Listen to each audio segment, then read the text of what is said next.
안녕하세요. 혁신 가이드로 재밌게 열심히 일하고 있습니다. 열린 비즈랩의 안경민입니다. 오늘은요. 주소 디지털을 만나다라는 주제를 가지고요. 여러분들과 이야기를 나누려고 합니다. 크게 세 가지 파트로 이야기를 준비해 왔는데요. 첫 번째는 디지털이 우리 세상을 어떻게 바꿔놓고 있는지 그 이야기 좀 드릴 거고요. 두 번째로는 그런 디지털이 바꿔놓는 변화의 방향이 과연 어떤 의미를 우리에게 주고 있는지 그거 한번 짚어보고요. 마지막으로 그런 디지털이 우리가 알고 있는 이 주소라는 개념을 만나면 어떻게 우리의 삶이 바뀔지, 어떻게 우리의 비즈니스 환경이 바뀔지 그런 이야기를 여러분들과 함께 하려고 합니다. 끝까지 함께 하시자고요. 자, 먼저 질문 하나 드릴게요. 지난 10년 동안 얼마나 많은 변화들이 있었나요? 어떠신가요? 우리나라의 스마트폰이 소개된 게요. 제가 알기로는 2009년 정도 될 겁니다. 이제 한 10년 조금 지났는데요. 그 시간 동안 어마어마한 변화들이 이미 생겨났습니다. 집에 스마트폰 놓고 출근하시면 나오시면 얼마나 불편하신지 너무나 잘 느끼시잖아요. 그만큼 엄청난 변화가 일어났다는 건데요. 자, 그러면 두 번째 질문. 앞으로의 10년은 얼마나 많은 변화가 일어날 거냐라는 겁니다. 물론 우리가 미래를 예측할 수는 없겠습니다만 확실한 거 하나는 있는 것 같아요. 지난 과거 10년의 변화보다는 훨씬 더 크고 훨씬 더 많은 변화들이 일어날 거다라는 겁니다. 그래서 아까 말씀드렸던 것처럼 이런 디지털이라는 게 우리가 우리 일상 속에 이미 많이 들어가 있는 주소라는 개념을 만나게 되면 어떤 일이 일어날지 그 이야기 함께 한번 해보시자고요. 본격적인 말씀 드리기 전에 제 소개 간단하게 드리면요. 저는 이제 마케팅과 세일즈, 리더십과 조직 문화를 아울러서 경영 혁신을 화두로 글 쓰고 강의하고 책 쓰고 자문하는 그런 일을 하고 있습니다. 그런 내용들을 가지고요. 지금까지 5권의 책을 썼습니다. 마케팅에서부터 리더십, 그리고 최근에 이제 노자 도덕경과 현대 경영을 접목해서 풀어내는 그런 작업까지 열심히 했고요. 다양한 미디어에 다양한 경영 칼럼들을 연재하고 있기도 합니다. 자, 그럼 이제 본격적인 이야기 한번 시작해 보시자고요. 자, 첫 번째, 디지털이 우리 문명의 표준을 바꾸고 있다라는 건데. 자, 예를 들면 이런 겁니다. 우리 옛날에는 장 보실 때 어떻게 보셨나요? 이렇게 오프라인 시장 가가지고 장을 보셨잖아요. 근데 지금은 어떻게 보고 계시죠? 지금은 이렇게 보시잖아요. 스마트폰을 통해서 온라인 쇼핑, 인터넷 쇼핑 하는 겁니다. 그러다 보니까 오프라인에 있는 많은 매장, 상가들이 예전처럼 화랑을 만들어내기가 이제 쉽지가 않아졌다. 고객의 많은 부분들이 이제 온라인으로, 인터넷으로 옮겨가고 있다는 거예요. 자, 미디어 부분은 어떤가요? 지금 보시는 이 자료는요. 지금까지 역대 우리 TV 드라마가 얼마나 많은 시청률을 기록했는지 그거 보여주는 슬라이드인데요. 자, 보시는 것처럼 어마어마한 시청률을 보여주고 있습니다. 근데 요즘은요. TV 많이 보시나요? 아니요. 실제 통계 데이터들을 보니까요. 드라마 보시는 분이 확 줄어들고 있다. 뉴스를 보시는 그 시청률도 확 줄어들고 있다는 거예요. 이 얘기는 뭐죠? TV를 보는 사람이 엄청나게 줄어들고 있다는 겁니다. 그래서 사람들한테 물어봤거든요. 연령대별로 당신에게 중요한 매체는 뭔가요? 여쭤봤더니요. 뭐라 그러죠? 자, 10대, 20대 젊은 분들은요. 핑크색이 많네요. 핑크색? 스마트폰이요. 이제 연세가 많아질수록 노란색이 많아집니다. 노란색은 뭐죠? TV요. 자, 이 슬라이드 하나만 가지고도 혁신과 관련된 다양한 이슈들을 우리가 이야기하고 짚어볼 수 있습니다. 그 얘기는 뭐냐면 예컨대 지금으로부터 한 20년, 30년이 지난 다음에 지금 이 연세 드신 분들 TV가 내 주요 매체야라고 얘기하시는 이 분들이 세상을 떠나시고 나면 지금 스마트폰을 주요 매체로 생각하시는 저 젊은 분들이 나중에 시간이 지나서 TV를 볼 거냐라는 겁니다. 자, 이 이야기는 미디어를 소비하는 패턴 자체가 엄청난 속도로 이제 변화해 갈 거다라는 거예요. 자, TV 방송국 입장에서는 엄청난 위기라는 겁니다. 이걸 이제 예정된 위기라고 표현하는 거죠.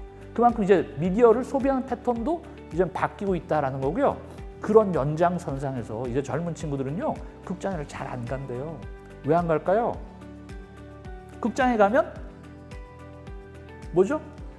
예, 극장에 가면 내가 스마트폰을 볼 수가 없기 때문에 그만큼 주요 매체, 스마트폰이 내 삶의 핵심 매체로 부상했다라는 겁니다. 그것 때문에 극장에 안 간다고요. 스마트폰은 내 마음대로 컨트롤, 통제가 가능하잖아요. 근데 이제 극장에 가면 내가 수동적인 입장에서 관객의 입장에서 영화를 그냥 보고 가만히 앉아만 있어야 되기 때문에 그만큼 라이프 스타일이 우리가 생각하던 문명의 표준이라는 게 이렇게 바뀌어가고 있다라는 겁니다. 자, 요즘 햄버거 사러 가보시면요. 사람한테 햄버거 2개 주세요 이렇게 얘기하는 시스템이 아닙니다. 이렇게 무인 키오스크를 통해서 내가 직접 터치해서 내가 주문하고 결제하는 시스템이잖아요. 그래서 이제 대학생 딸이 집에 와가지고요. 퇴근하기 전에 이제 아빠에게 전화를 거는 겁니다. 아빠 퇴근하실 때 햄버거 2개만 사다 주세요. 근데 아빠가 사오지를 못하는 거예요. 그만큼 우리 일상에 이 디지털이라는 것들이 엄청나게 이미 들어와 있다는 겁니다. 이런 디지털 이제 이해하지 못하고 활용하지 못하면 우리 삶 자체가 엄청나게 불편해질 수밖에 없다고요. 다시 말하면 문명의 표준이 바뀌고 있다는 게 바로 이런 겁니다. 전혀 다른 방향으로 우리가 정답이라고 생각했던, 우리가 표준이라고 생각했던 많은 것들이 바뀌고 있다고요. 그래서 이제 뭐가 중요해졌냐? 환경 독해력이라는 게 중요해졌습니다. 옛날 우리 학창 시절에 영어 독해 많이 하셨잖아요.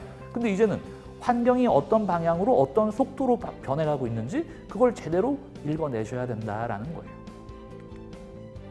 자, 그래서 신문 기사 제가 몇 개 가지고 왔는데요. 맥킨지라는 컨설팅 펌에서 무슨 얘기를 하는 거죠? 자동차의 경쟁자는 이제 구글, 애플, 마이크로소프트 이런 회사가 될 거야. 이제는 더 이상 제너럴 모터스라든지 현대 뭐 이런 회사들이 자동차 업계를 주도하지 못할 거야 이런 이야기를 하는 겁니다. 이유는 뭔가요? 이제 자동차는 바퀴 달린 스마트폰으로 그 컨셉 자체가 완전히 달라졌기 때문에 예전에 엔진을 잘 만드는 그런 회사들이 자동차 업계를 주도하는 게 아니고요. 자동차의 컨셉 자체가 이제는 이동하는 스마트폰으로 바뀌었기 때문에 그럼 스마트폰 이런 거 누가 잘 만드는 거지? IT 업계에서 이제 그런 걸 잘 하는 거잖아요. 그래서 이제 그런 IT 업계 리딩 컴퍼니들이 자동차 업계도 주도해 나갈 거야 이런 이야기를 하는 겁니다. 이 완전히 허무맹랑한 얘기만은 아니라는 거죠. 테슬라 같은 자동차의 광고 이런 걸 보면 원격으로 우리 스마트폰 업데이트하는 것처럼 자동차의 운영 체계를 업데이트하는 걸 보실 수가 있습니다. 자동차의 컨셉이 바뀌었다라는 게 바로 이런 의미를 갖는 거죠. 자, 그러니까 이제 현대자동차도 뭐라 그러나요? 우리도 이제 자동차 엔진 그런 하드웨어 만드는 회사가 아니라는 거예요. 그럼 니네는 뭔데? 우리는 소프트웨어 기업이야. 세상의 변화에 발맞춰서 디지털이 만들어낸 그 변화, 그런 방향에 발맞춰서 기업들의 혁신 노력들이 이렇게 계속 일어나고 있는 겁니다. 자, 최근에 챗GPT 때문에 인공지능에 대한 관심이 엄청나게 높아지고 있습니다. 이 인공지능이란 것도요, 이제 우리 일과 우리 삶의 모습을 완전히 바꿔놓을 거야 이런 이야기들 많이 하고 있는데요. 실제로 보시면 우리가 음식점 예약한다든지 전화를 하잖아요. 근데 거기에 받는 사람이 아니더라라는 겁니다. 누가 받는다고요? 인공지능이 받는다고요. 근데 그 차이를 우리는 이제는 느끼지 못할 정도로 기술력이 엄청나게 고도화되고 있다는 겁니다. 그래서 인공지능이 과연 어떤 분야까지 우리 일을 대신할 수 있을지 이런 기사 보시면 인공지능이 색상을 분석해서 우리 마음, 심리 상태 이런 것들을 진단한다 그러잖아요. 거기다가 이런 그림까지도 생성해낸다 그럽니다. 챗GPT 단지 대화만 하는 게 아니고요. 그 원리, 그런 메커니즘을 활용해서 이런 컨텐츠, 이미지, 영상 뭐 이런 것들까지도 이제 다 만들어낸다라는 얘기를 하는 거죠. 거기다가 메타버스 이야기 하잖아요. 메타버스가 뭐죠? 말 그대로 디지털 현실이요. 현실이 아닌 가상 공간, 이제 그런 설명은 제가 보기엔 좀 잘못된 것 같습니다. 메타버스 공간도 똑같은 현실입니다. 그런데 어떤 현실이냐? 디지털로 만들어진 현실. 그러니까 실제 우리 물리적 현실과는 이제 뗄래야 뗄 수 없는 그런 중요성을 가지고 우리 일과 우리 삶의 현장에 급속도로 확산되고 있다. 근데 최근에 이제 메타버스에 대한 관심 이런 것들이 조금 줄어든 것 같아요. 근데 제가 보기에는 시간 문제가 아닐까. 왜냐하면 예전에 인터넷 전화가 처음 나왔을 때도 중간중간에 막 끊기고 그랬잖아요. 그러니까 많은 사람들이 야, 인터넷 전화 그거 왜 써? 집집마다 유선 전화 있는데. 근데 한번 살펴보십시오. 최근에 누가 유선 전화 쓰는지 모든 사람들이 인터넷 전화 다 쓰고 있습니다. 왜 그렇게 됐나요?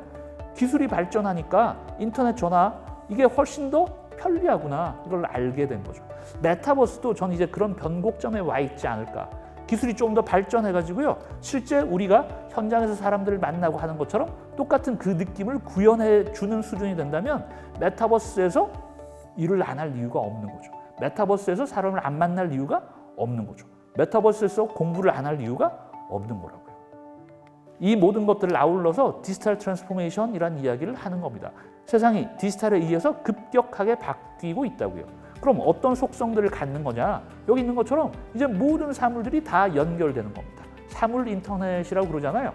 그렇게 연결된 많은 디바이스들이, 모든 사물들이 각자 다양한 데이터들을 어마어마한 양으로 생성해내는 거죠. 그런 엄청난 데이터들이 이제 컴퓨터로 입력되면서 기계학습, 머신러닝 그러잖아요. 그러니까 이제 인공지능 이런 아이들이 급격하게 똑똑해지는 겁니다. 그걸 이제 초지능이라고 얘기하는 거고요. 그러다 보니까 이젠 업계 경쟁의 경계라는 것들이 점점 사라지고 있다라는 겁니다. 그걸 초경쟁이라고 이야기하는 거죠. 자, 여기까지가 디지털이 세상 문명의 표준을 바꾸고 있다는 거. 요 내용 짧게 간략하게 말씀을 드렸습니다.